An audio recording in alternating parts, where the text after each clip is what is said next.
You have the morals of an alley cat. I really don't know what he said at the end of that sentence. I don't think he knows what he said either. Look. You have 49 seconds left. The idea that we're not doing it, I've put more. We had H2O. We had the best numbers ever. And my top environmental people gave me that statistic just before I walked on the stage, actually. Happy Friday, my name is Bron. This is Jared to Jared.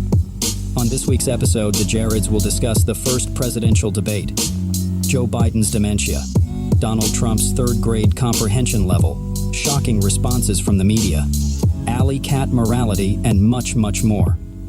The race begins. Yeah, that's pretty much it. Abject Disaster about sums it up. I mean, my favorite comment, my favorite Jared to Jared comment from the entire night was about how Donald Trump's hair looked like Jerry Seinfeld in the episode when he had a low pressure shower head. Seriously. What is this? What's with this low pressure shower head? We gotta get high pressure, Jerry. I need it. My hair looks ridiculous. Kramer. I have a date tonight. They got you too, Donald. Bro, seriously, it just looked like a mop, like flopping down. It was so fluffy. So just fluffy, like unkept, and then the sides were perfectly like greased down. Yeah, so weird. And then Joe Biden, like, please, guys, give him one, like, pepper streak of Just for Men. Just one. He's too white. It's like, he's like so transparent. He's looks like an alien or something, you know, one of the moon people. Bro, yeah, honestly, from my heart sank from the moment he walked out. I was just like the moment he walked on stage, I was like, oh, shit. He's just like fucking like hobbling out there. He does this weird like he points to nothing. He just points to like air. You know? Yeah, Trump was like even throws some there. fingers and then Trump walks out, and he was also like sauntering out. You know, he's like horrible posture. You know, it's like these guys just don't look healthy, either of them. But Biden was bad, bro. It's like anyone can tell that he's got dementia. Let's be real. I mean, he's got dementia, not to the point where he can't remember his own name yet, but in like another 3 weeks he's not gonna know his name. You know, it's deteriorating fast. Yeah, it's not good. It's not good. And that's the worst part for the Democratic Party, is it's not like, oh, okay, this was a bad night for him. It's like, no, this is getting worse day after day. Yeah. Like, the guy can't recover from this. It's going to be worse the next time. Yeah. In fact, they may not have any more debates. And if that's the case, that's all America's going to have the taste in their mouth, is this guy. Like, it was close to Mitch McConnell. Yeah. Freeze ups. Yeah. Like, basically stopping, stuttering, losing his place, not knowing what he was talking about. It was sad, you know, and this is a rather liberal show. You know, Jesus watches the show. Jesus does. It was sad. Yeah, and like I texted Jesus, bro, and he was pretty unhappy about it. Right away. He wanted to jump off a cloud straight into hell. Yeah, but it was like, oh man, you literally felt bad, you know. I mean, there was moments where it was just like, oh God, please end this, you know. Like, you actually felt bad, and then listening to the commentators, even freaking Sean Hannity, who's like one of the biggest douchebags in America, right. Like, even he was like you could tell that he wasn't even like just tearing him apart. Like, you could actually see some like heart for a moment where it's just like, why did they do that to him? Right. Like, that, it was actually like mean of the Democrats to send him out into that. It's just like, guys, like I wouldn't like send my grandma out onto a stage to like give a speech. That would be insane. You know, it's like, much less a verbal fight and dispute where people can look at her, you know, and like ridicule her. It was literally like, it was actually mean of the Democrats. And even like the CNN guys, the Fox guys were all kind of just like, that was like, that was kind of sad, actually. It wasn't like, oh yeah, fuck Biden, we won. It was like, no, that was actually just like disheartening for everyone. Yeah. You know, it was just mean. It was wild. That's what freaked me out too, is, okay, so we're thinking it's 2020, 2016, we're going to cut to CNN and it's going to be a huge gaslight that, you know, Biden did good and this and that. Yeah. Honestly, I thought there was maybe some good moments in there. I thought, okay, cool. I'll go with the narrative. Sure. flash to CNN right after the debate. Yeah. The most like somber, like Yeah. just defeated, crazy story from like the first guy who talked. I can't remember what his name is. He was distraught. He was just like, I'd never seen something like Democrats were messaging all of them on their phones. Yeah. Just like texting them, just being like, we're fucked. Yeah, you know? it's over. It's over. Yeah. Just one dude said he wanted to jump off of a bridge. It was that bad. Another dude like threw up in his mouth, you know. Yeah. And every single one of them, including that one dude that was just like, I work for Joe Biden. I love this man. He's a good man. Takes his glasses off, about to cry. And he's just, but that was bad. Like that. He just can't just do like this that wasn't anymore. Okay. He was like, I respect the man so much, but also need to acknowledge just the state of his health. Right. Which is okay. And that's weird too. And they interviewed Kamala Harris. And like Anderson Cooper interviewed Kamala Harris. Dude, that was unreal because it was just like, dude, she was just holding on so fucking tight to the narrative where she was just like, well, no, like, listen, it's fine. And if you really like, and she kept trying to put the focus on Trump, which is fair because the dude's a fucking psychopath. But like, and that also came out in the debate. But like, dude, Anderson Cooper's like, yeah, so I think, can you acknowledge that wasn't, that wasn't a coherent debate on Biden's part? And she's just like, well, I think it was really good. I think it was really good. Every time he would hit her with a question, she would like, because we were talking about this, her body language is so visible. She'd like get physically hurt. Just and then have to like swallow it and then put the face back on. Tell you, Joe, just like, oh my God, just like, that's not what we're talking about, Anderson. It's like, and it looked like she had been crying. Yeah, definitely. For like 30 minutes. Yeah, she like definitely like had to like redo her makeup right before that interview. Bags under her eyes. They were all squinted. Yeah, dude, her lips are just like pursed because she has to hold it all in. Dude, and his best question to her, and he was like, so was what we saw tonight, is that representative of how Joe Biden is like daily, regularly in the Situation Room? And you just saw her kind of like gasp a little bit, and then just go, well, if you mean that, you know, we're tackling tough issues, and he was fine every day, like he always is, and he was fine tonight. And it's just like, dude, he's a good man. It's like, well, she couldn't even say it. It's like, well, he's. But that's the has thing, dementia, you know. We want authenticity. It's like, it would have been so much nicer if Kamala was just please. Like, let's be honest, that wasn't a good showing. That's not okay. And he didn't do well. And there's obviously some like health repercussions going on here. Right. However, let's look at the actual policy issues, because Trump's an actual maniac and constantly lying. And Biden, even if he was, you know, stuttering, whatever, all over the place, if you look at the substance of what he was saying when he was able to say it, not bad, you know? Right. Like, she could have taken that route and it would have been just like actually refreshing, where it's just like, I'm not going to like lie to you guys, you know? But she was just like straight up lying to herself, lying to everyone. And being a politician, you know, talking around it. It's like, what do you expect her to do? Well, listen, I mean, it was a bad night, but we have better policies like Trump. Trump was talking out of his ass. Let's address that. Yeah, please. Yeah. The guy is fucking... He it's like he's in elementary school or something. He doesn't even understand. Like, nothing he said made sense either. Not because it was incoherent in Biden's way, but because he's just an idiot. Yeah, like, so much of what he says was just vagaries. Like, exactly. The greatest in the world in the history. We wrote a document, 42 years. The best. I read an article, best document ever written. I read an article, and I think they actually in the article said that the Donald Trump presidency is the greatest ever. He kept saying that. That was this thing ever. You know, it was in the history. If you want to talk about America. the climate, H2O was the cleanest that was ever the best in American history. And it was just like, what are you fucking talking about? Right, Like, right. are you insane? Like water was cleaner. Yeah. The air was cleaner. The air water was- was better. It had never been so pure. Yeah, Scholars said cleanest water we all ever the had. scholars said.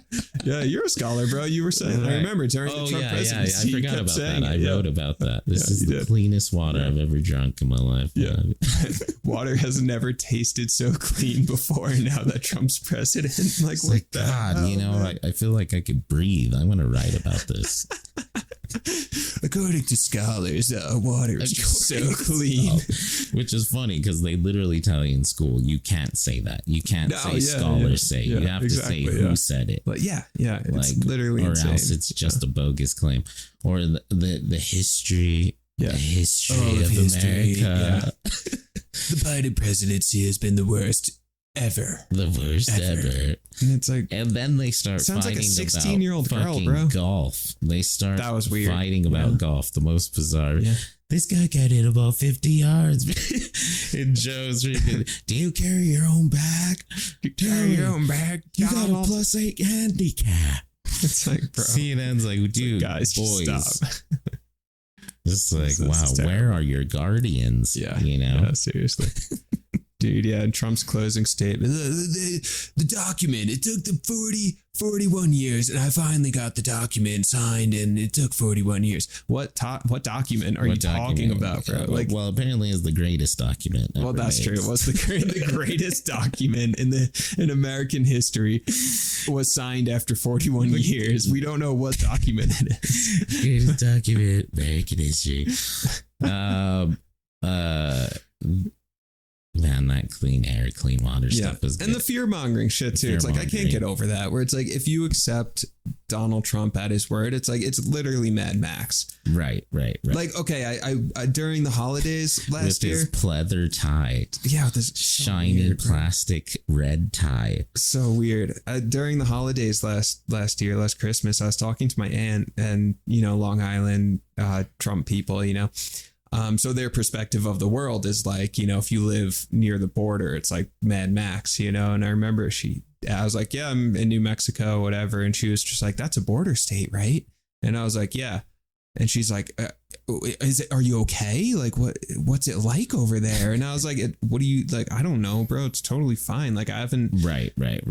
Like if you listen to Donald Trump, you would think like everyone knows someone who's been murdered by an immigrant. Right, Do you know right. anyone who's been murdered No, by an immigrant? no, Me no. neither. So I'm not even sure I know one immigrant, and we live in the border. I've lived here my entire life. yeah, seriously, yeah. Maybe a Yeah. couple, you know what I mean? But like, they certainly haven't been raping anybody, Right, like yeah, killing. yeah. They build this dystopia that this is the worst. Like, I'm sure it's a bad situation on the border. It definitely sounds bad. Like a lot of people who just don't know what to do and lost and lack of resources, all these things. But it's like, bro, they're not just like raping and pillaging. It's like you would think they're the barbarians coming in. Like, it's crazy, And I like that what Jon Stewart brought up about, boom, abortion comes up. This is the Democrats' best thing to hit Trump with. Right. Trump fucks up at the beginning. Okay, let's go, Joe. Yeah. Joe talks about abortion once and then he switches it to immigration. Oh, God. The worst Yeah. thing he's doing. Yeah, All of a sudden, yeah. and it was random too. All of a sudden, he starts talking about a girl got it's so killed weird. and raped by an immigrant. And freaking Trump, of course, capitalized. Freaking, yeah, immigrants, you let in. Okay, worst president ever. Yeah. Just like, oh man. Plus, it's Horrible, hilarious that he's a Muppet. Freaking Jim Henson all character. this Jim Henson character. Dude, all of his facial expressions the entire time are just ridiculous. Oh It's my like, God. it's like, who behaves like this? You know? Right. And then, of course, the best line of the entire night. Pharaoh Khufu. Freaking Joe Biden got the morals of an alley cat. Yeah, I forgot about that. The morals of an alley cat. This guy has the morals of an alley cat. Guy was literally What? born in an era where they would What? judge alley cats for like eating scraps and chicken in the streets because there was no TV or anything. Everybody was walking.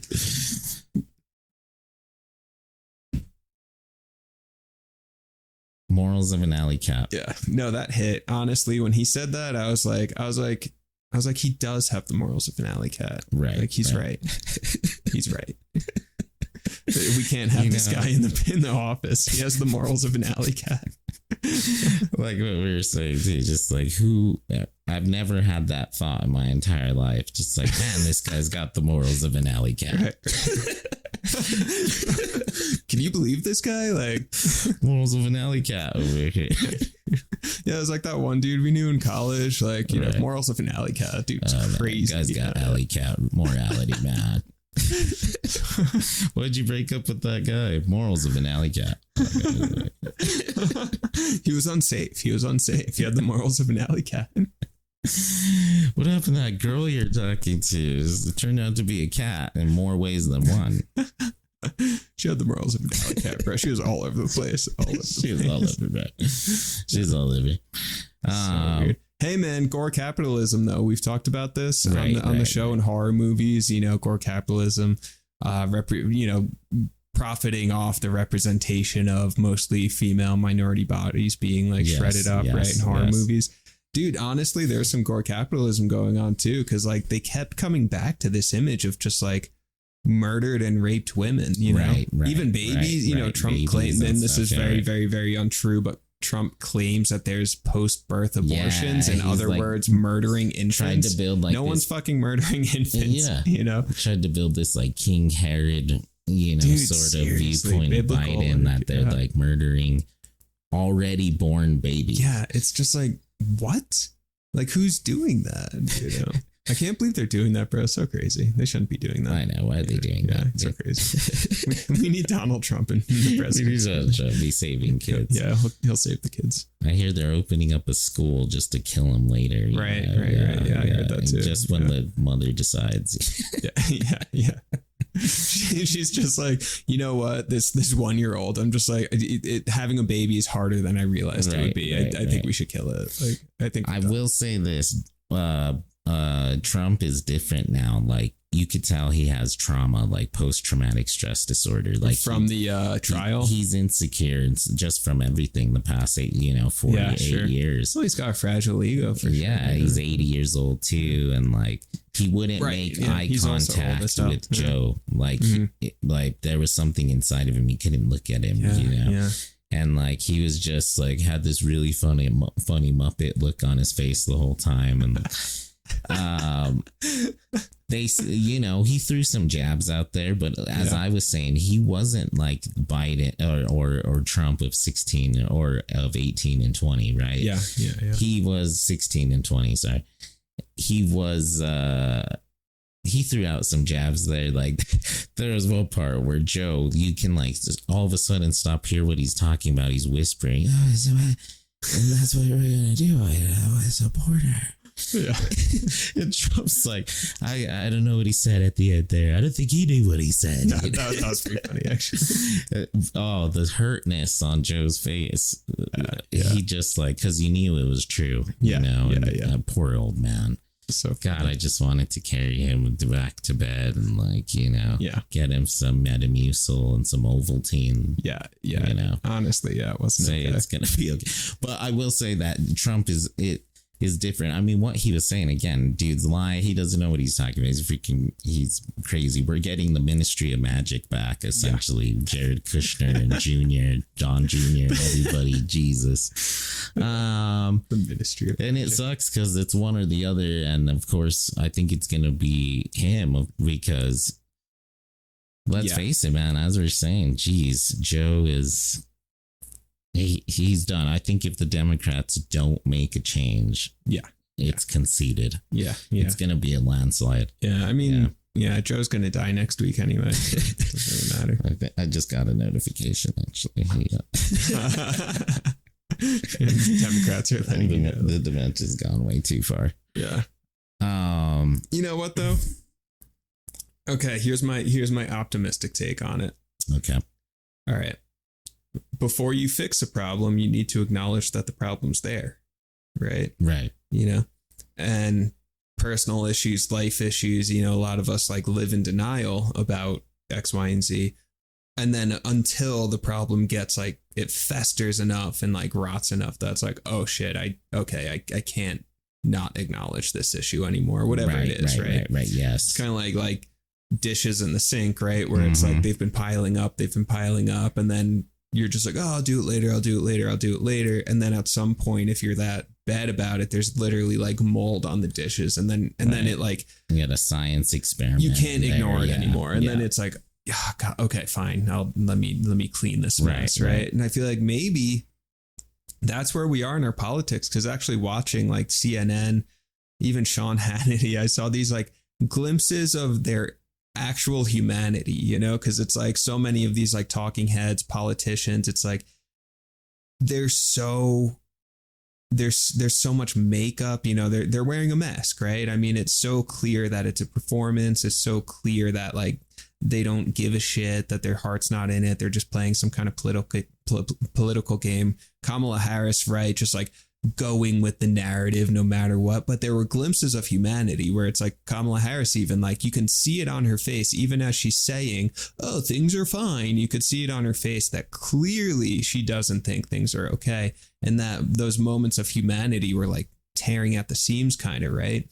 These newscasters, same thing, where they were like, that one dude who was like, I'm literally speaking from my heart right now. And he's like, I love Joe Biden. I've worked with him. Good man. But that wasn't okay. Right. Like these moments of humanity where it's like, we can't ignore the fact anymore that like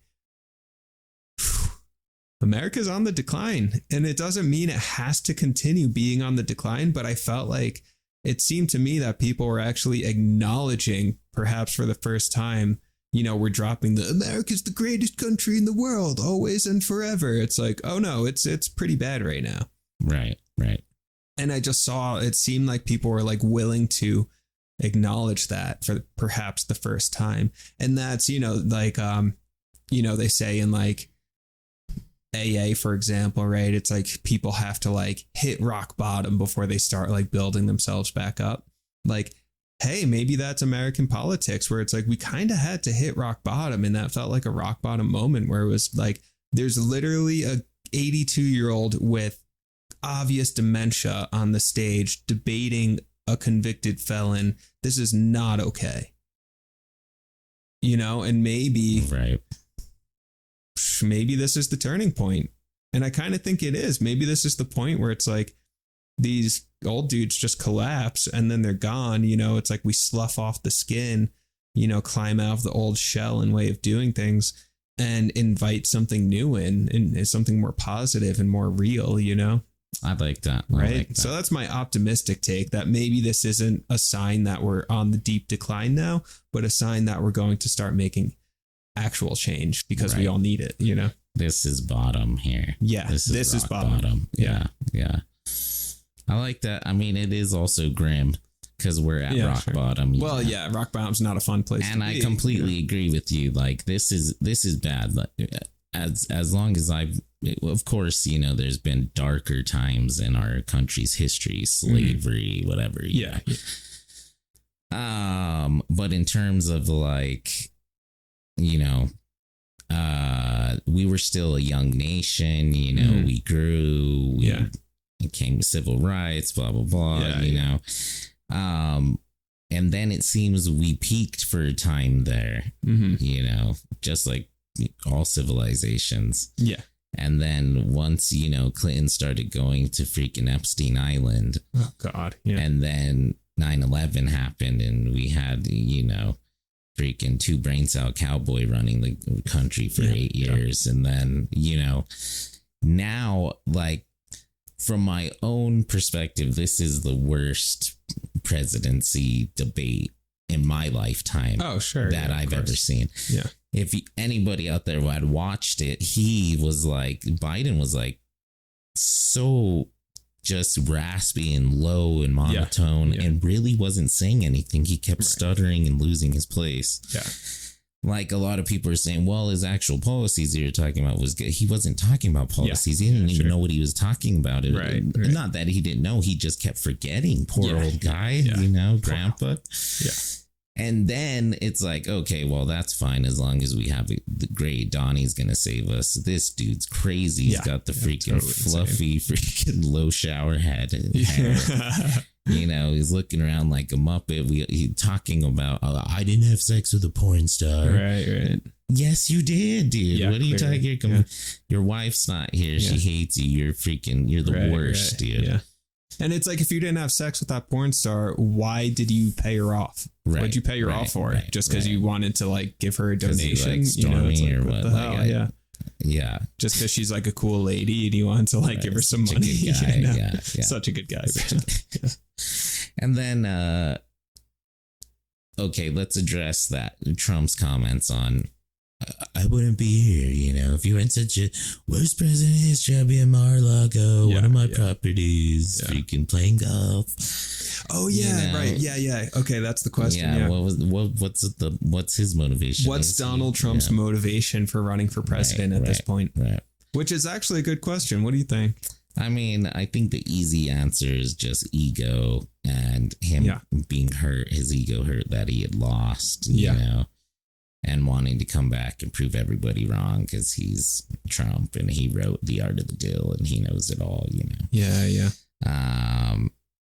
Little rich kid. However, there is the possibility, you know, that at his third grade brain level, you know, he's genuinely hurt about like what he thinks to be wrong.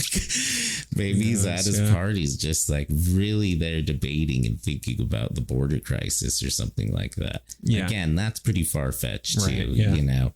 But I don't know. What are your thoughts? Okay, yeah, because if you take him at his word, which is hard to do, but if you take him at his word, he's running for president because, he sees that the country is in crisis and he's like, no, I want to fix this, guys. Guys, come on, he really does just want to make America great again. It's like, this is a really special country. And, you know, I just want to, I just love this place so much. I like people and I just want to make it a little bit better for everyone.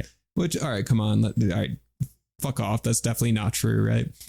So, you know, I don't know, but in 2016, if I had to guess, it was something to put on his resume, which you see, like, it's pretty common now, actually, you know, and like 2020 and 2016, where so many people were running for president, all these people who clearly either had no shot, no political background, no management background, even all of this stuff, but they're using it as a kind of like, I don't know, as a kind of like, just way to get attention, essentially, you know. I can't, diving board, that's what I was looking for. As a diving board to jump off of it and like, you know, get attention and pretty much build up their marketing credit, you know, and sell some books or something like that, right? Plus, it's that lust for power that some people have inside. You know? That's their greatest asset is having power over nation, people. You know? So I think it just like, it's something that just like grew bigger than him and then he didn't know what to do anymore. I think he entered in 2016 hoping to like get another TV show deal after it or something like that.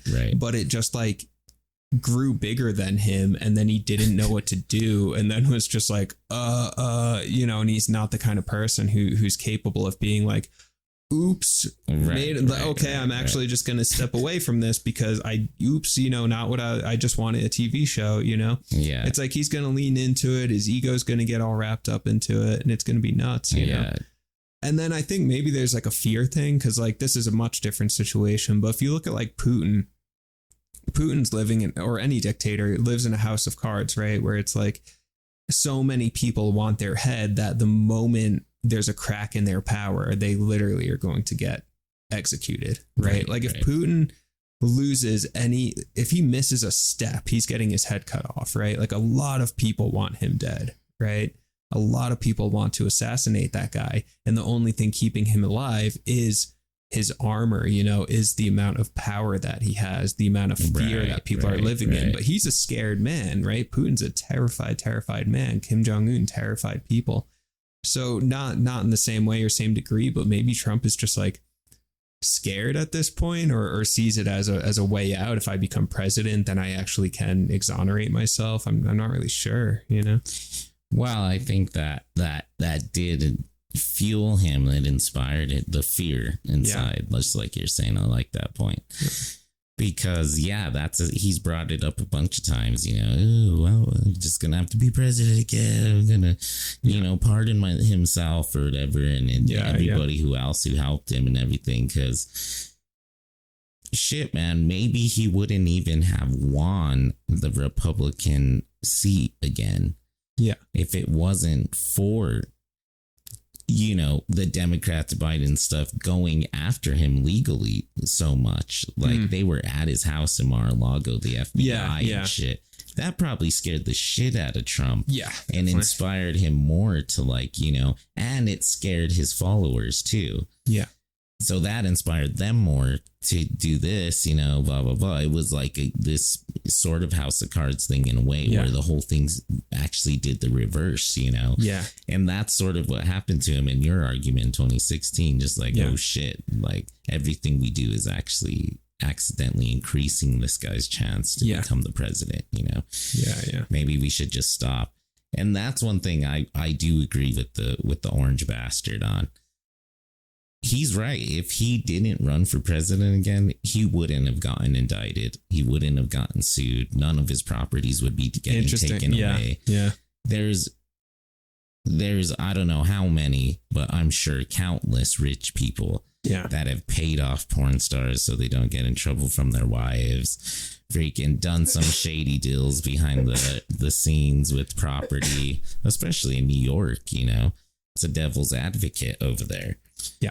And the presidents and them, they don't care. Sometimes they go to, federal court or whatever. But it's, he probably wouldn't have. Yeah. Especially being like the Apprentice celebrity in Home Alone. Nobody would have really said shit. Yeah. And the irony is that which is not okay. Yeah. And the irony is that the trials in court, I mean, that was his campaign trail, right? I mean, that was actually... He didn't need to he got so much money, it's like so much campaign donations money. And stuff like that. From that was his thing. He didn't have to debate Nikki Haley and shit and show up at the Republican debate because his campaign was the trial. Right. And that's what's the huge irony in there too is since Kennedy, Nixon or something like that, any candidate who's gotten the most media attention wins. That's exactly what happened in 2016. The media loved Donald Trump as much as they claim that they hate him and just wanted to show the truth as Donald Trump was lying and stuff like that. They loved him. They were getting so many ratings and giving him more and more and more attention. And then there you go. He won. He got the most media attention. He won. And that pattern is persisting. Dude just keeps getting attention. The media loves him, Right. As much as they like to claim, they love him so much. They love him so much. The media loves Trump, bro. Yeah. Yeah, they do. And America loves Trump. It's fun. It's a fun reality show. So at the beginning of the year, I thought to myself, he ain't gonna win. He lost in 2020. He's gonna lose again. He's a freaking loser, whatever. It might be a little close or whatever, but yeah. And now he's a criminal. I thought it was pretty much in the bag for Grandpa Joby. Yeah. After last night, I've 100% flipped. Seriously, I'd never because you don't witness the president that often. Yeah. And the last time we did, he was screaming at the top of his lungs at the freaking State of the Union, Yeah. Which was pretty cool. I like that. But this was just... I felt empathy in my stomach. I literally felt bad for the guy. Yeah.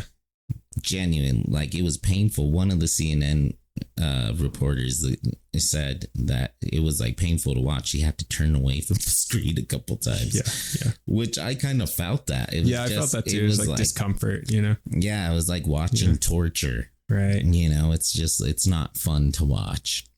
No. It's somebody please help this guy off the stage. Yeah, but that's the thing, right? Because it's I feel if we use reality TV shows as a model for what we're actually seeing, because that's what it is, right? I mean, okay, FDR, way back, his fireside chats, he took advantage of he took advantage of the media at the time, radio, and was like, I'm going to do the fireside chats with people in order to get through the depression. Great, you know, right. And so on and so forth. You know, you see TV era, just people who are better looking and have more hair on the top of their heads, like they always do better, you know, and etc.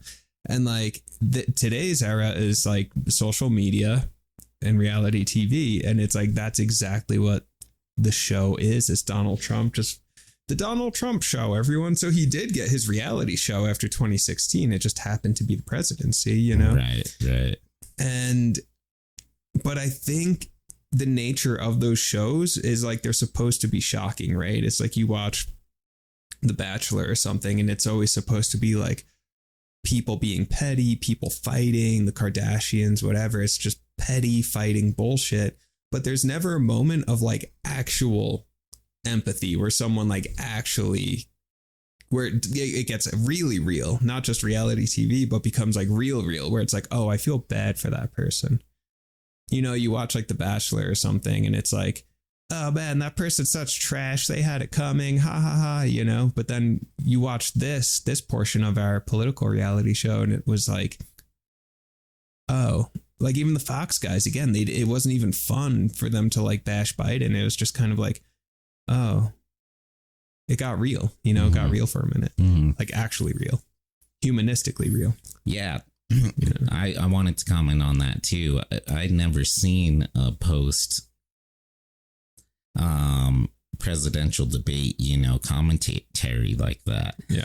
Everybody was shook. It was very human. It was weird. Even the like camera producers kept messing up a little bit, and like the sound was going weird. And then at one point, like I can't remember what his name is, but he did the debates. He was the narrator of the debates in 2020. Yeah. Like Trump Jr. and freaking Gates come in, and all the like Republicans, and they like start heckling him a little bit, and then he's like, oh, it looks like the Republicans are here tonight, right? And like they're celebrating. It was just so weird. Yeah, but there was a human element to everybody too. It was, yeah. It's like everybody dropped the welcome to NBC. Listen, darling. It was like human. Yeah, just like tone and everything. Everybody was just the whole like, tone shifted. What the fuck just happened? Like the body language. Nobody was performing anymore. Exactly. It broke through the performance. It broke through the mask. Yeah. And that's like, you know, in a therapeutic context, right? Talk about like breakthroughs, right? Someone's in therapy and they have a breakthrough. What that actually is when the mask drops, the performance drops. So this person who's maybe always trying to like, you know, keep a good face on and just like, oh yeah, things are fine. Yeah, things are good, you know? Right. And then in like a therapeutic context, maybe the therapist like asks the right question, you know, Anderson Cooper to Kamala, you know, the therapist asks the right question, and then the mask just drops. And then the person being therapized is just like, it's not, things aren't okay. You know what? You're right. You're right. My relationships are fucked up. You're right. Things aren't okay. And then they maybe cry for the first time in 10 years. Right. And that's a beautiful moment, right? The therapeutic breakthrough where it's just like, that's a very human moment. You finally dropped the mask for a moment, at least, to admit like, yeah, I'm not okay sometimes. And I do get stressed out, and I'm confused, and I feel lost, and I don't know what I'm doing. That moment is so much more rich and has so much more potential than, oh yeah, I'm good, bro. Everything's fine always. I'm fine, you know? Like that moment of breakthrough, there's so much beautiful potential for growth in there. And I think that's what we saw last night, was like kind of a therapeutic breakthrough. That moment of just like, you know what? Things aren't okay, and they haven't been okay for a long time in America. Right. That's a great point. I like that. Sometimes it's just one thing, right? One question, one moment. Yeah. That can really change. And that only happens through communication. Yeah. And that's why a lot of like, you know, the golden age and the baby boomers and stuff, a lot of them had crazy breakdowns and freakouts because, you know, they never communicated, especially men. There was no communication. You weren't supposed to talk about your feelings. So what do? You end up going home and beating your freaking Everything's family or fine. something. Yeah. Everything's fine. Yeah. Freaking cheating on everybody, madmen, Yeah. Yeah. And sometimes it just takes that moment. And I like the correlation too, because even me and you, we were excited all week. This is going to be this, that, cool. And it was. I mean, it delivered, but it wasn't like, I don't think it was what we expected. Yeah. Like every time we we've talked about debates or whatever. Yeah. It's cool because we get into like, oh, this policy was that. And like, Trump was crazy when he said this. And that was a really good burn on Biden's side. Biden had a couple good burns. Sure.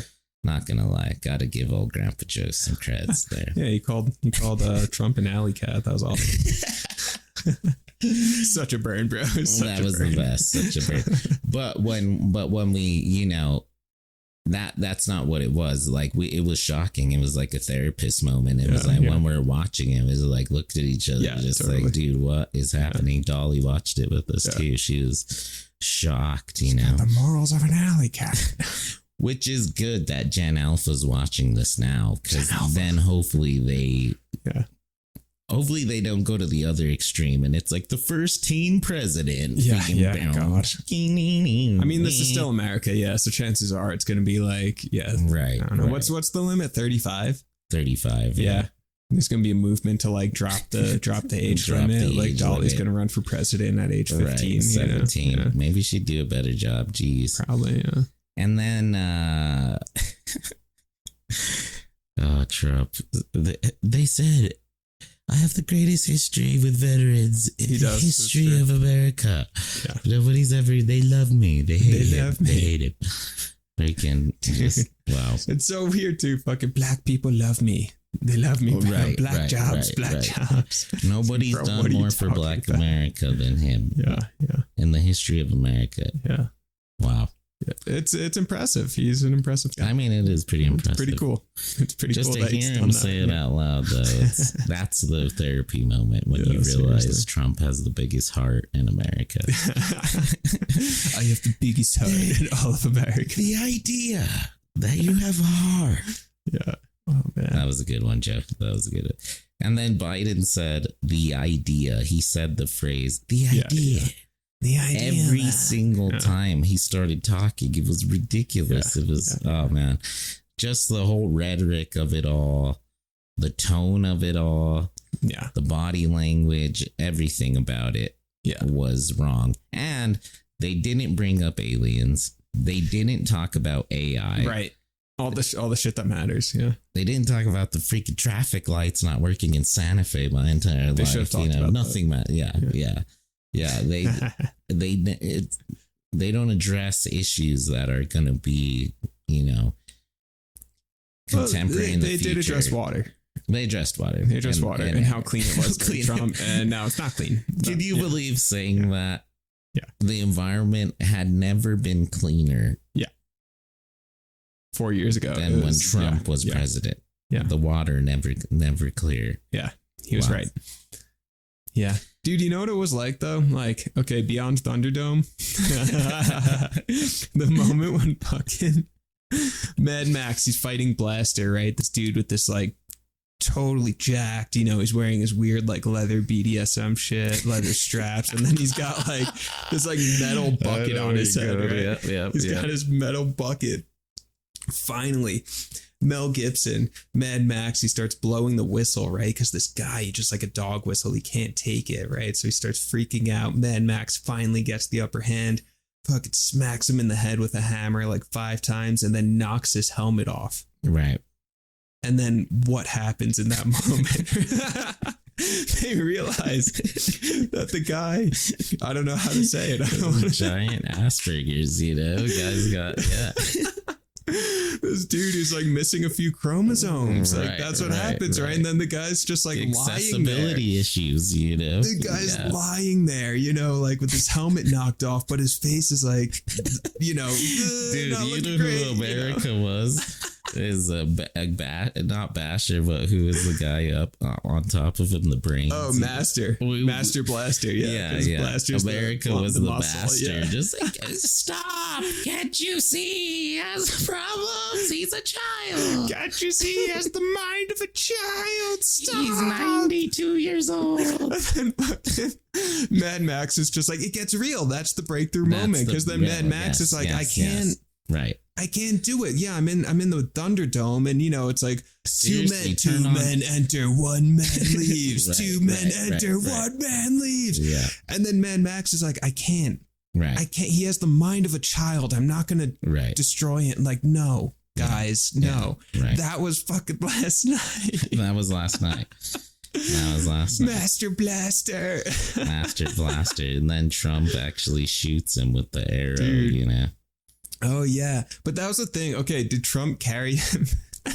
Was there any Mad Max in Trump? Was there any sympathy for Blaster once he realized that Blaster has the mind of a 4-year-old? Did Trump hold back? Did Trump hold back I think because he of did, that? man. I think he did too. I think that was my point earlier too. Is there was something about him that like he wasn't guns blazing. No, he only took one real shot at Biden, Yeah. I mean, well, probably more than one, but like none of them were that bad. Dude, even when he says like, I'm sorry, I didn't hear what he said. I don't think he knows what he said. Like that was yes. That was like the big punch, shot, Yeah. But it was weird, like his tone and his face, it looked like he was kind of sincere. Yeah. Like he felt bad. He was just like, and then he was doing the Muppet, like when Biden would start like mumbling and stuff, Yeah. like he was feeling bad inside. I think at some level, I mean, not to humanize freaking Trump. At some level, Mad Max, he felt bad. He didn't want to fucking, beat up on Blaster as the mind of a 4-year-old. Yeah, he just could not do it. Like I actually think, because if this were, it's like, look at like Trump's debates in the past where he's all like, little Marco, his hands are so small. What else is small? Or like baby Marco, little Marco. Yeah, just like literally just like excoriating people, right? It's like Sleepy Joe Biden over he here. had no names for him. Yeah, he didn't make fun of him once. Didn't really make fun of him. Wasn't really making eye contact per se. Just like he easily could have been like, I like called him out for having dementia. It's like I wouldn't have been surprised if he did that. And he didn't. Good point. I think he actually held back. Biden was like an easy target last night. Yeah. The Trump we know from like, especially like 2016 Trump, would have been like, that's all, folks. Like making fun of his stuff. Today, Junior. This guy's crazy. He didn't do any of that stuff. No. And it was an easy target. Yeah. And then even a bigger, while equally as big inflection is this morning, I like quickly sifted through all the news channels, Fox, ABC, MSNBC, NPR, and it was crazy. They were all the same, even Fox. Yeah. In fact, Fox might have been like, because it's a 3rd grade reading level, everybody was like, poor Joe Biden, he didn't do very good. And there was a weird humanity to it. Like you're saying, there was like this weird moment where, yes, they were saying it was over and nothing happened, but it wasn't from a today, Junior, it was from a place of like, I was waiting for somebody to throw in the white towel to like be like, okay, can we stop this? Like I agreed with Hannity, just like, seriously, I wanted somebody to stop this. Right. And it was funny how like Fox has the crazy like blind faith girl, I can't remember, but and CNN has it too. The girl in the red jacket, I hated her. She's like, it wasn't that bad. We'll see what the voters say. Yeah, and it's just like, bro, let's be real, it's bad. Yeah, and everybody else is CNN was looking at her like, okay, Stacey. Who invited Gail from Taos so we can get this chick out of here? Yeah, seriously. Yeah, so overall, not great. Beyond Thunderdome. Great. Yeah. Just to say a couple more Trump's wild claims. January 6th, freaking Nancy Pelosi is like taking full blame for it. She said it herself. Not true. That's 100% not true. No. Another thing, January 6th, we were well regarded among the world community. Our economy was incredible. January 6th, there were no wars happening anywhere that day. And it's just like, what picture are you painting here? It's just not about real. Yeah, there was a little bit of a problem at Capitol Hill, but the world experienced peace that day like it's never seen before. And he kept saying, well, I told them to call the National Guard. I didn't want that also to happen. Not true. It's like, dude, no, everybody was waiting for you to say something. You wouldn't say anything. You wouldn't even tweet anything or anything. They're about to hang Mitch McConnell, another senior citizen. They broke into the senior citizens rest home, over there at Capitol Hill. Yeah.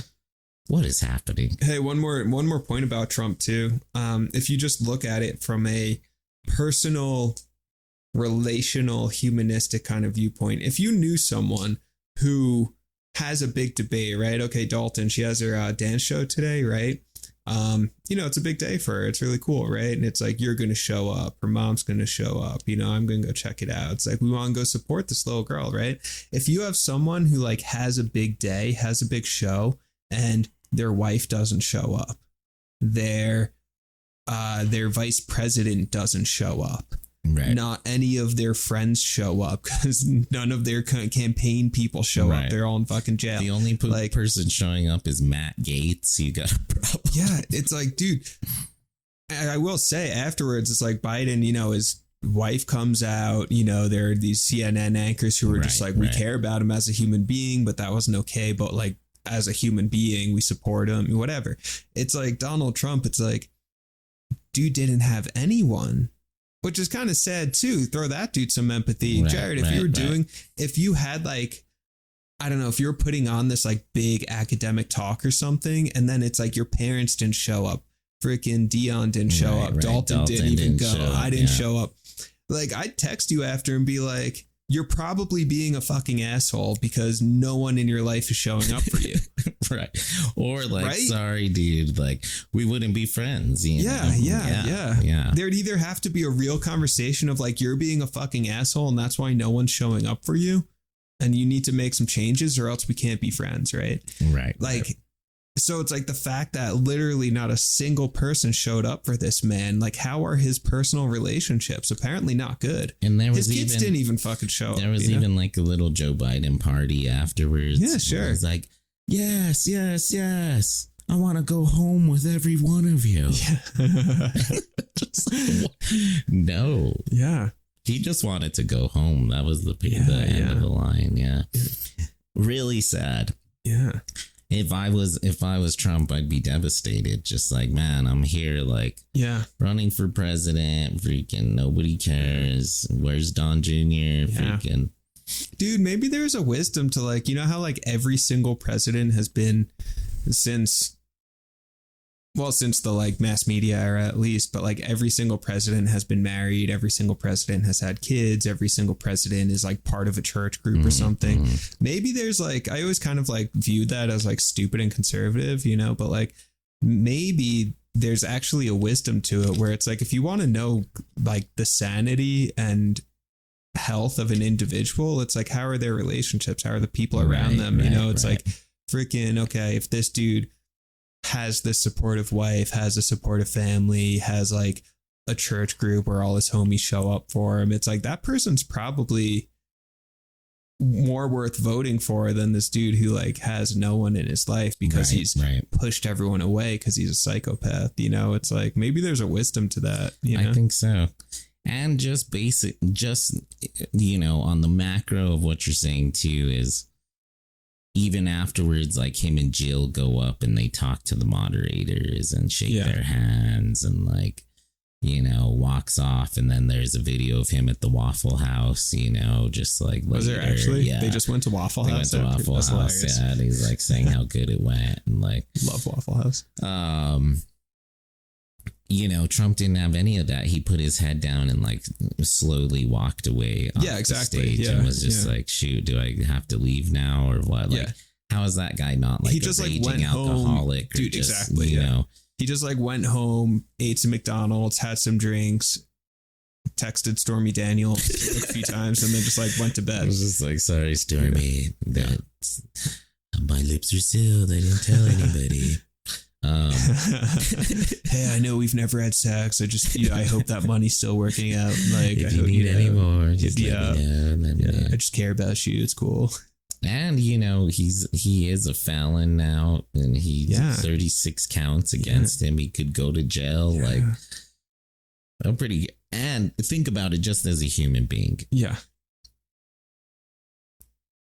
What if I told you this morning, listen, 36 counts are against you? Oh, my head would explode. Yeah. And I'm 79 years old. Like, you're 79. Oh, and forgot to mention you're 67% up in the poll. You're probably going to be president again. What the heck? Dude, I would freak out. Yeah, I'd be like, seriously. I am.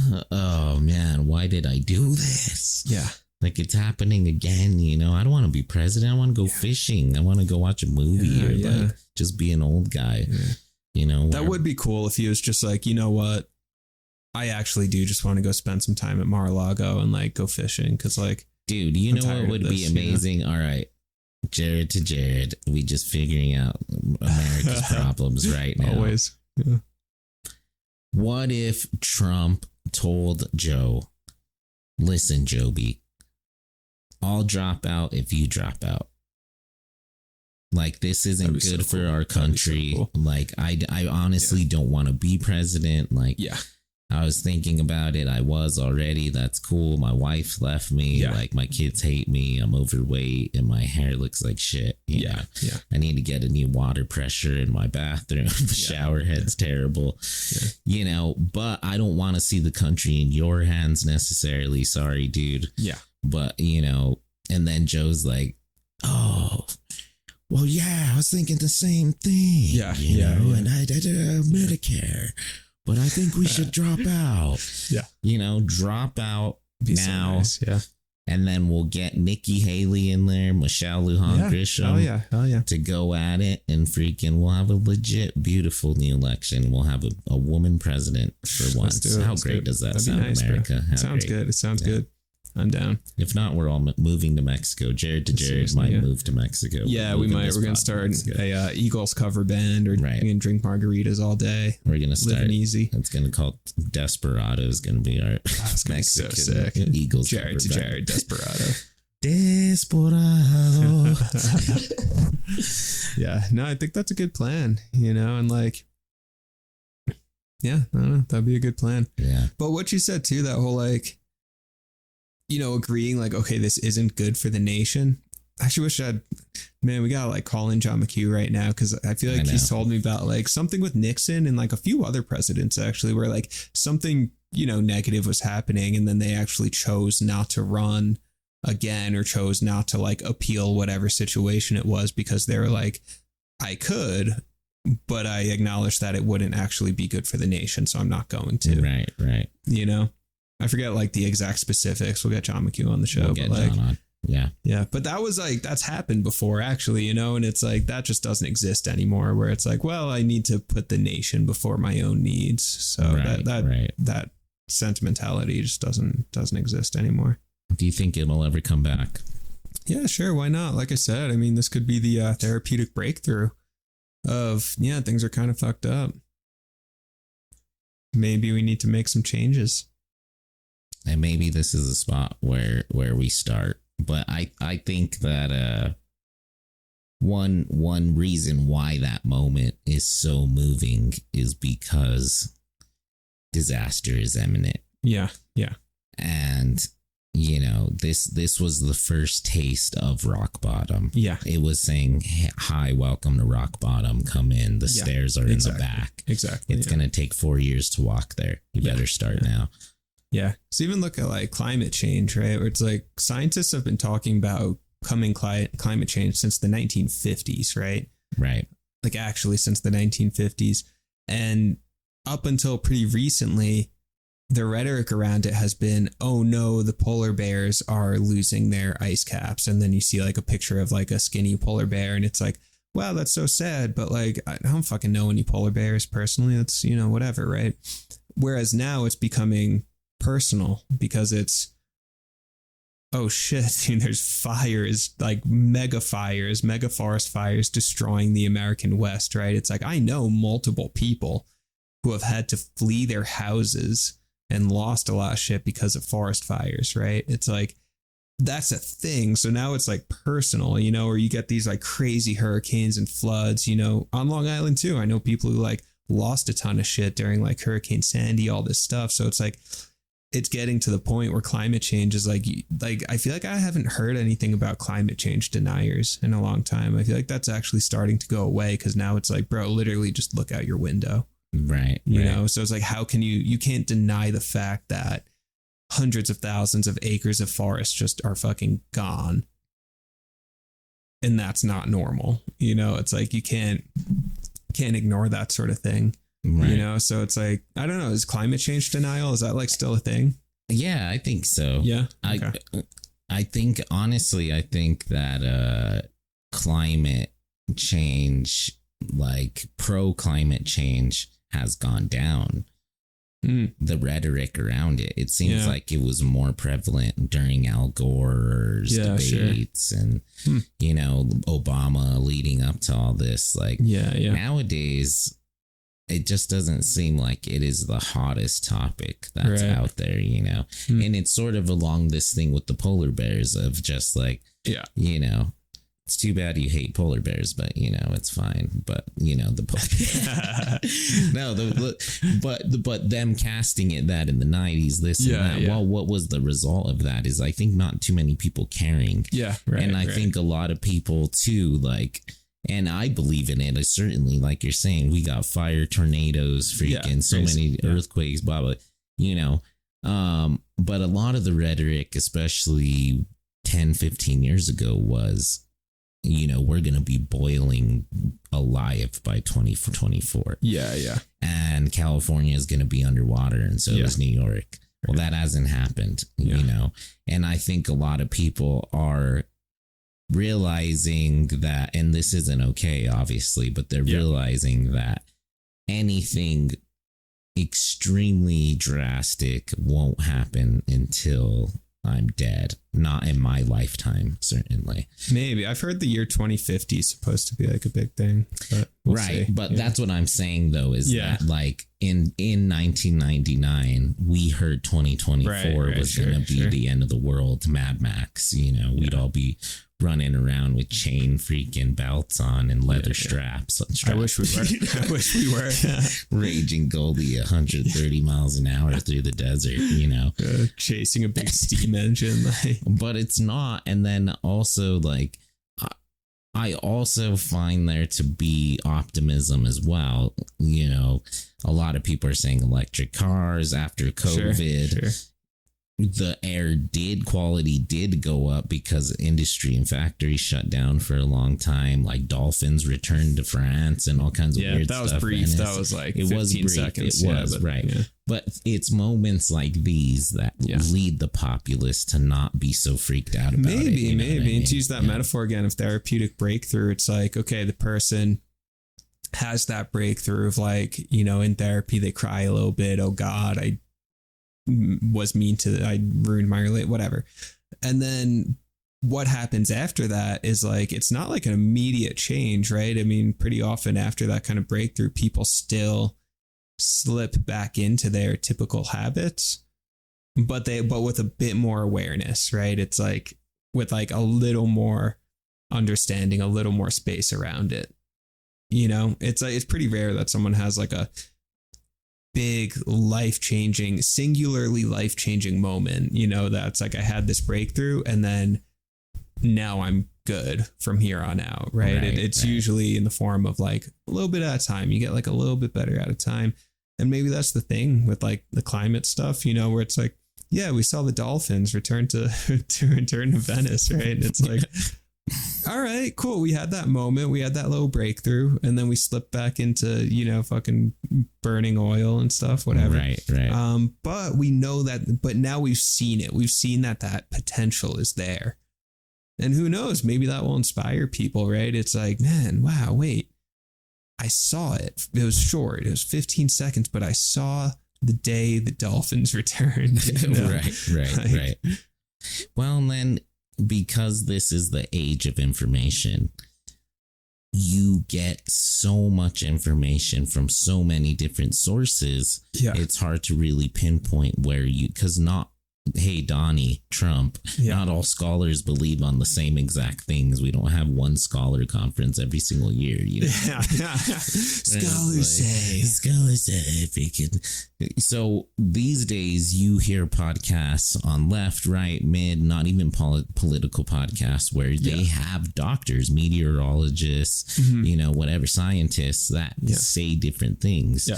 Like even the other day I was listening to some dude and he was talking about how we shouldn't be worried so much about global warming. We need to start being worried about global cooling, and that we're way more likely that the Earth starts to cool. That'd be wild. Ice age. Exactly. And that it's happened multiple times, and that the Earth has never gone really into one of these greenhouse effects, but it has froze.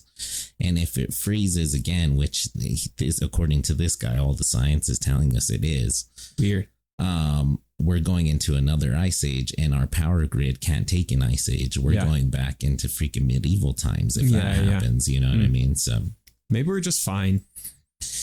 And then Trump says just his scientists are telling all the right that we're just fine. That every year it's hot and it's not hot and we actually had the greatest weather. Which there is. I've heard that there is some truth to that too. That the planet does warm itself and then it cools itself. Yeah, and then it does this and it cleanses itself and it does. You know what I mean? It's like, and it's not that immediate, especially living in New Mexico. Yeah. Like there's no tornadoes here. The only thing we have to, there's no flash floods. There's no nothing. The only thing we worry about is drought. Yeah. Honestly, water scarcity. Yeah. But it's been raining like fuck the past 3 years in New Mexico. I'm telling you, it rains like every day in Santa Fe for the past few years.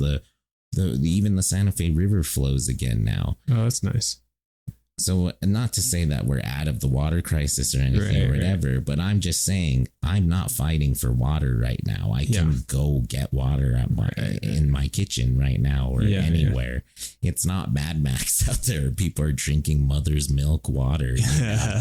It's, and I think that's what, like we're saying is because it's not in the immediate, I don't know how the tone is or the reception of climate change is. And then we have on the other spectrum, scientists saying we're going to all be dead by 2050. Right. So it's like, who do you believe? Yeah. It's hard. Yeah. And I guess ultimately it's like, well, what I believe doesn't really matter, and that's kind of an interesting perspective, but it's like my beliefs don't matter. Right. It just doesn't. Right. I mean, right now, I really, put my flag in the ground on climate change and say, the climate's changing. Here's all the info. I've actually done all the research and you're wrong. Like the drought, water scarcity, it's happening now, right? This is bad, right? And that's what I believe and that's what I see. Or I say, no, dude, there's an ice age coming and it's raining constantly and we're good.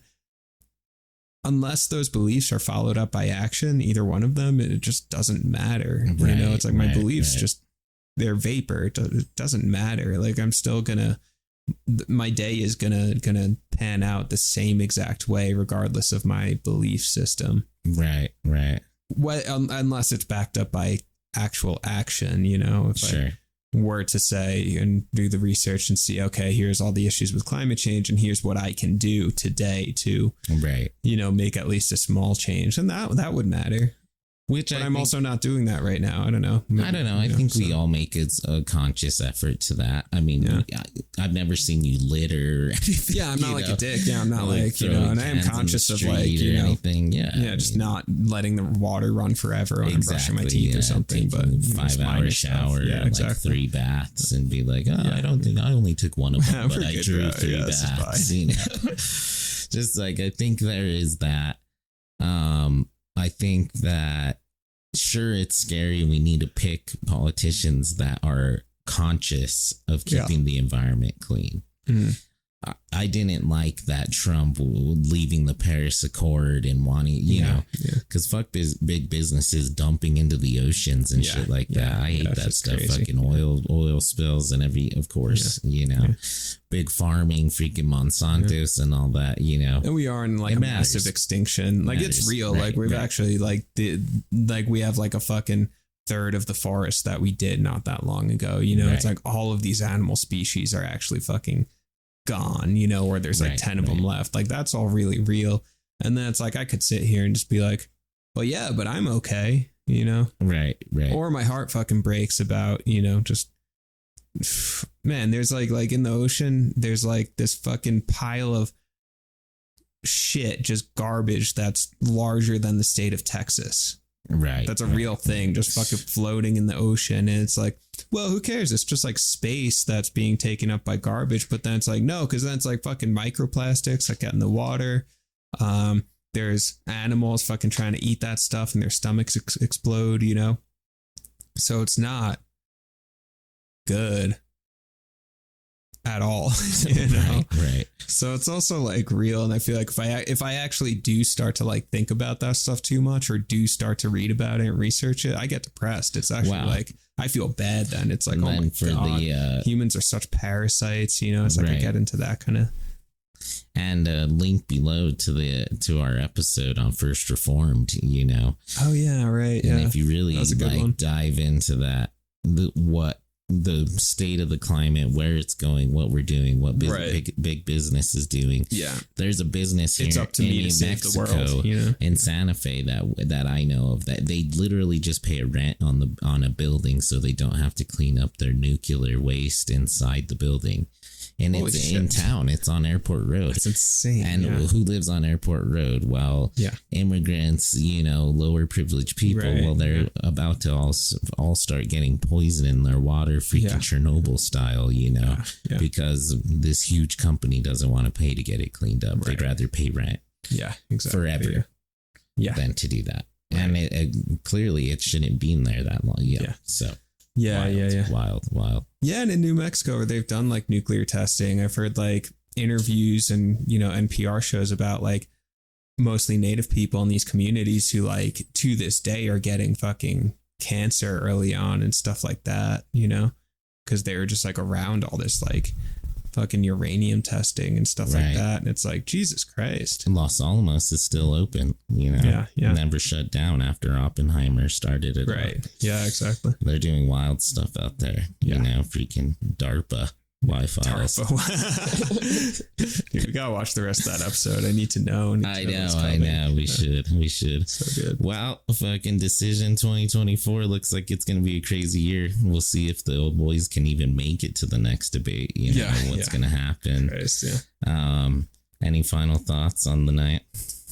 Nah, just, you know, I hope it's the therapeutic breakthrough. I hope that my optimistic vision for it pans out, that it doesn't just become like deeper and deeper, you know, degeneration. I hope that's not the case. Right. I hope we end up with somebody who has the morals of a domestic cat. Yeah, and not an alley cat. The Aristocats. The morals of a grid.